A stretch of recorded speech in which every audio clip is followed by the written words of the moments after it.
Over the years, some of the best wrestlers in the world have passed through the doors of NXT. Yes, names like Shinsuke Nakamura, Kevin Owens, and Finn Balor, amongst many others, all managed to, at various points, turn the black and yellow brand into the place to be. That said, there's one name who's risen above all these to become the undisputed face of the division, and that's Johnny Gargano. With his incredible in-ring talents and his strong connection with fans, there's no one on NXT quite like him. However, he's done a lot more in wrestling than just NXT. So, how did it all happen? Well, join us today as we take a deep dive into his entire career journey so far in Rebel Heart, the Johnny Gargano Story. John Anthony Nicholas Gargano was born on August 14, 1987 in Cleveland, Ohio, and it was there that he would develop a fast love of two things: comic books and pro wrestling.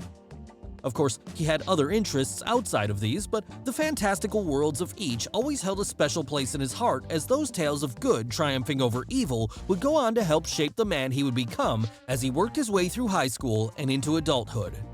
And after graduating then, it seemed obvious to him that he would try his luck in one of the two fields, with the youngster quickly settling on wrestling then as he from there began his in-ring training in 2005. And already at this stage in the game, Gargano was showing off an impressive melting pot of skill that took bits and pieces from the likes of Lucha, British Catch, and Japanese Puroresu, all in service of building a unique moveset for himself that would help him to stand out.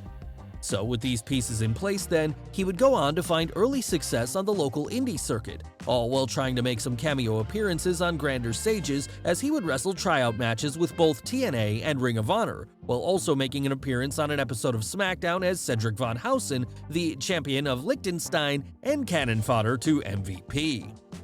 After this, he continued to travel the country, building up a reputation for himself, with the Ohio native even managing to make his debut for Philadelphia promotion Chikara in June of 2008, where he would take part in their Young Lions Cup tournament.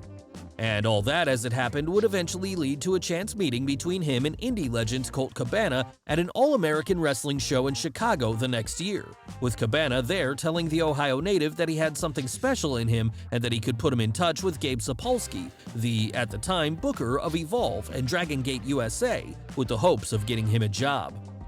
A phone call later and Gargano was booked to appear at the latter promotion's next show on July 25th, where he would wrestle in a dark match. After that, so impressed was Sapolsky and his potential that the future NXT champion was brought back to make his pay-per-view debut at November's Freedom Fight, where he would take part in a tournament to crown the inaugural Open the Freedom Gate champion. And though he wouldn't win the title that night, he would continue to return to Dragon Gate in the months that followed, as he got to have matches against the likes of Kyle O'Reilly and the Young Bucks, this all leading to him formally signing a contract with the company in May of 2010. Of course, this wasn't all he was doing, however, because while rising up the ranks of the US branch of Dragon Gate, he would also find time to make appearances for their main Japanese brand. On top of that, the Rebel Heart would also make a return to Chikara that same year as he took part in the 2010 King of Trios and Young Lions tournaments, soon becoming a member of the Fist stable and establishing himself as a regular there. Meanwhile, back in Dragon Gate USA, Johnny Wrestling was busy forming yet another stable with Chuck Taylor and Rich Swann, this one named Ronin. And as a unit, Ronin would become a dominant force, with Gargano and Chucky T in particular becoming a great two-man team as they would manage to reach the finals of a 3-day tournament to crown the first ever Open the United Gate champions in January of 2011.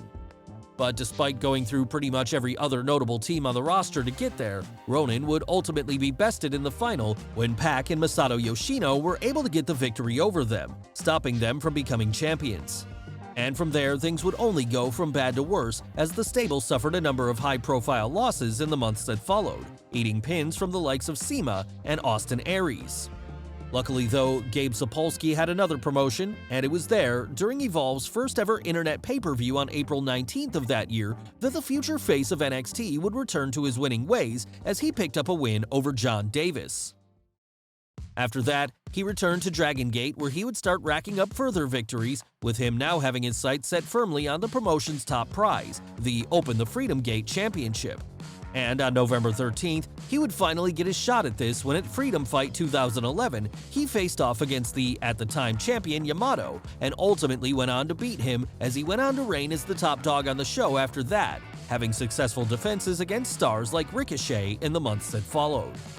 And as he was doing this, he was simultaneously finding further success back in Chikara where, as a member of Fist, he made it all the way to the finals of the 2011 King of Trios tournament. After that, both he and Chuck Taylor would become the Campeonatos de Parejas together after beating the team of Jigsaw and Mike Quackenbush. From there, following that up with successful title defenses against all comers for the rest of the year.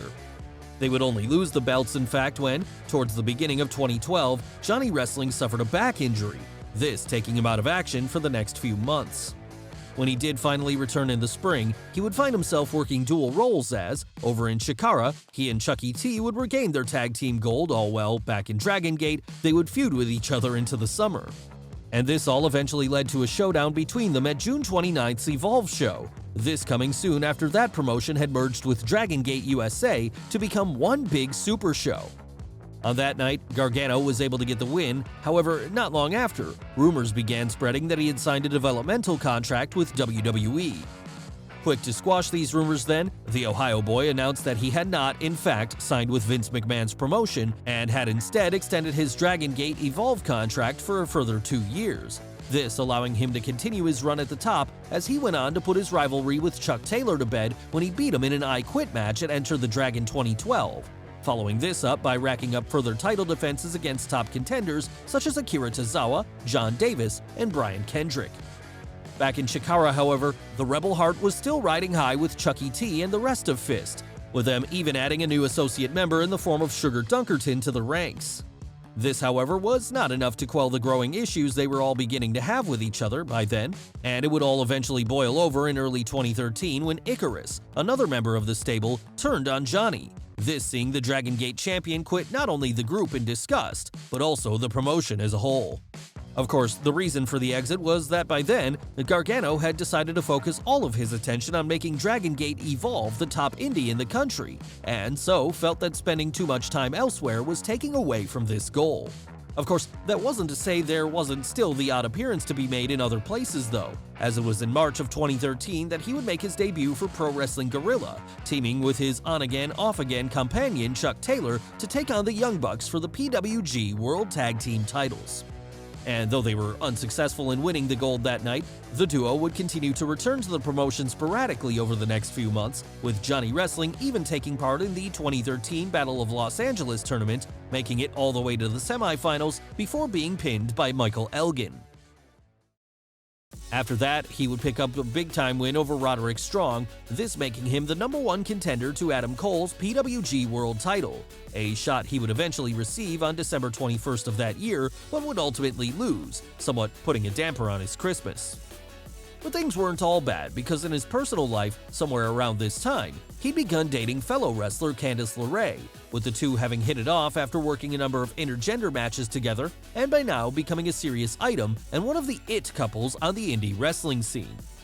On top of that, Johnny was still the Open the Freedom Gate champion back in his home base of Dragon Gate Evolve, and it was there that he would continue to pick up wins as he reinvigorated his character by turning heel when he hit current IWGP champion Shingo Takagi with a low blow during one of their bouts. So dominant did he become as champion, in fact, that by the end of the year, he would manage to rack up his 18th successful title defense after pinning Chris Hero, with this also marking the 2-year mark since he had first won the belt. And 2014 would start off much in the same vein as this as he laid out more challengers in the form of Trent Beretta, Roderick Strong, and Uhaa Nation, the latter being more familiar to fans now as former Intercontinental Champion Apollo Crews. Still, all good things must come to an end eventually, and so it was that on April 4th of that year, the Rebel Heart would finally see himself get bested when his old rival Ricochet was able to pin him after a classic encounter, this ending his lengthy reign at almost 2.5 years. Following on from there, he would have a feud with Rich Swann while also entering himself into the 2014 Battle of Los Angeles tournament.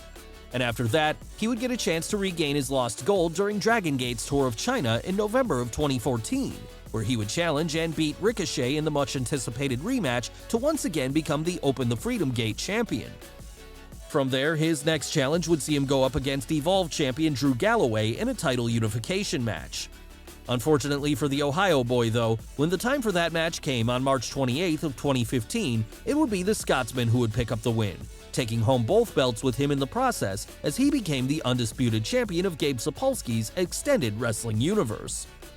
So now, with no more gold around his waist then, Johnny Wrestling once again entered recovery mode as he started a program with Ethan Page. All this while meanwhile over in the tag division, he was teaming up with Rich Swann to become an Open the United Gate champion for a time. And further tag gold would be around Gargano's waist come January of 2016, as it was then that he would team with Drew Galloway to become one half of the inaugural Evolve Tag Team Champions, with the duo beating Chris Hero and Tommy End, more commonly known now as AEW's Malachi Black, for the honor. It turned out, though, that this would be his last gold on the Indies, as just a few months prior to this win, the boy from Ohio had gone to a WWE tryout camp and, impressed with what he could do there, the company had decided to follow up by bringing him in as a member of the 2016 Dusty Rhodes Tag Team Classic. But before he would do that, Johnny Wrestling would say farewell to the promotions that he made home over the last decade, as he had farewell matches in Dragon Gate Evolve against the likes of Zack Sabre Jr., Chris Hero, and Drew Galloway, all before saying goodbye to Chikara too after making a one-night return there in that year's King of Trios tournament. After that was done, however, it was over to NXT, where the Rebel Heart would be paired up with Tommaso Ciampa as they started making a name for themselves as DIY. So popular did they become, in fact, that it wasn't long before they were each signed to full-time contracts with the company, from there continuing to team up as they helped to revitalize the tag team division.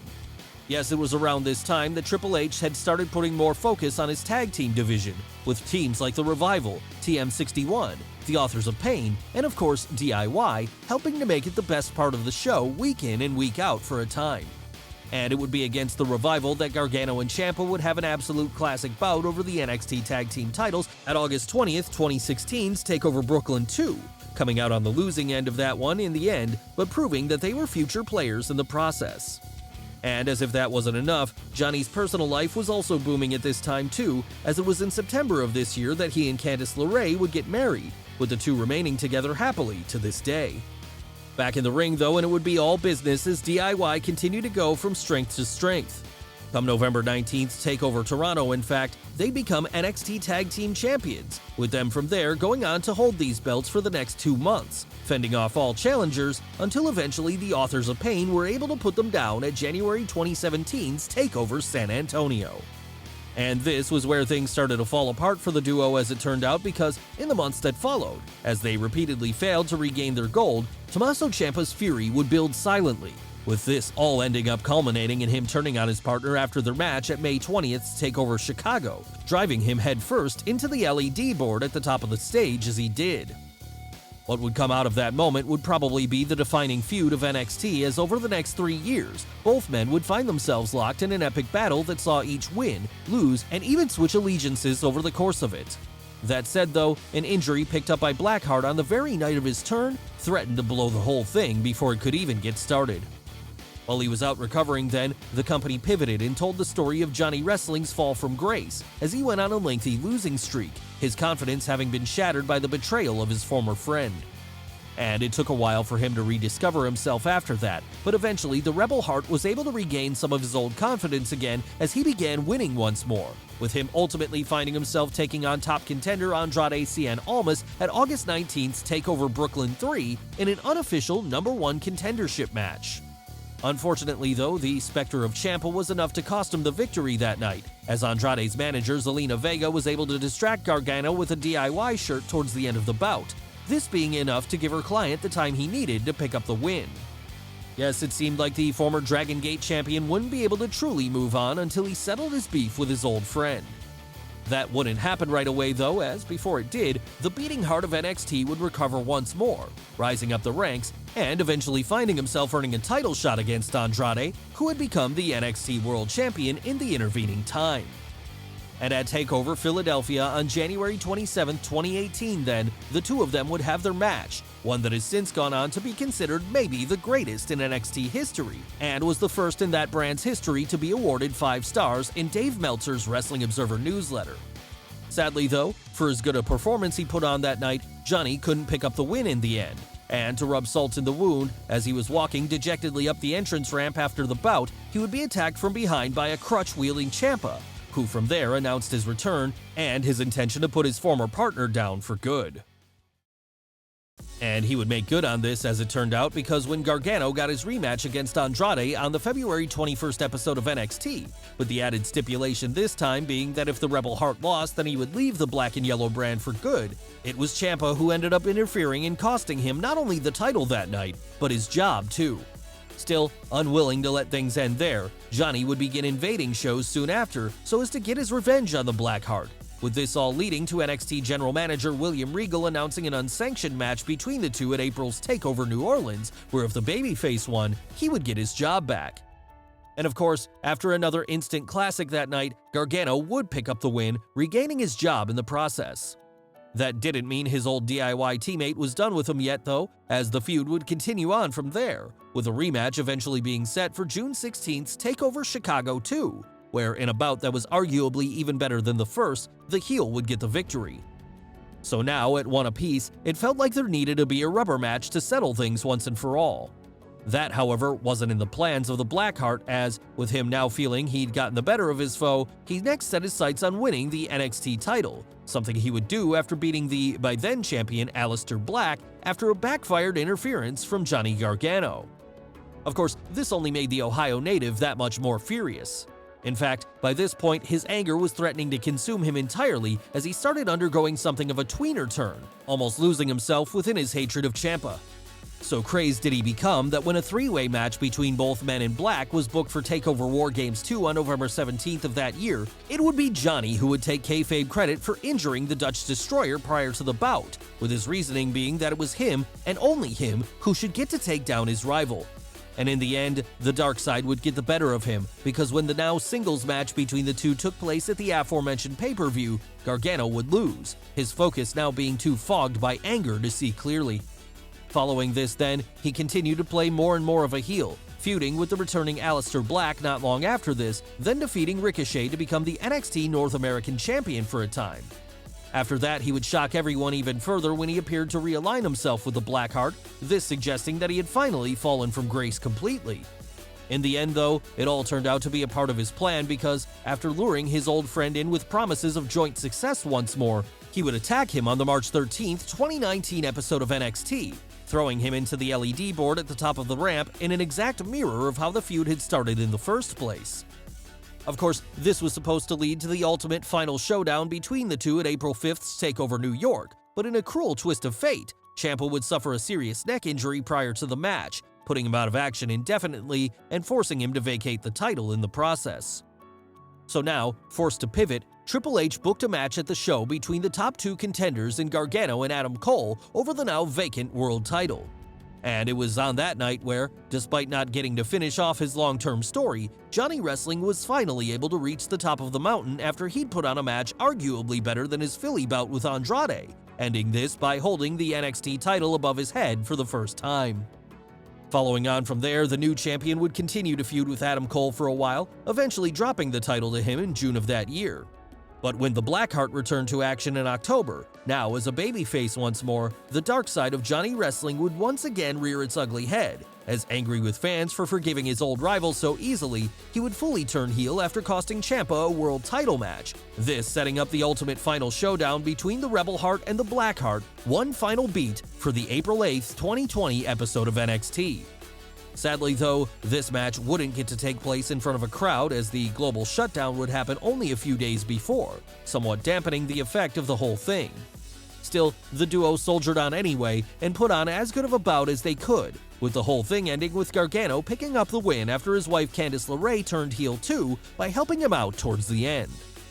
And since then, Johnny has moved down to more of an upper mid-card role, forming the stable The Way, made up of himself, Candice, Indy Hartwell, and Austin Theory, as he's worked in the North American title scene once again, helping to get younger talent like Isaiah Swerve Scott, Bronson Reed, Damian Priest, and Dexter Lumis over. And with NXT now reverting to more of a developmental brand, this will likely remain his role in the future. That is, unless he gets called up to the main roster or decides to try his luck elsewhere. Whatever he chooses to do though, it'll likely be his time on NXT that will define him, because as the beating heart of the brand for so many years, he was arguably the one most directly responsible for making it the coolest wrestling show on TV for a while. But then, what else would you expect from Johnny Wrestling? It's right there in his name after all, and that's something that won't be changing anytime soon. Well guys, what did you think of the video? Let us know in the comments below. Don't forget to smash the like button, subscribe to the channel, as well as follow Wrestle with Andy on Instagram and Twitter. Thanks for watching, and we'll see you next time.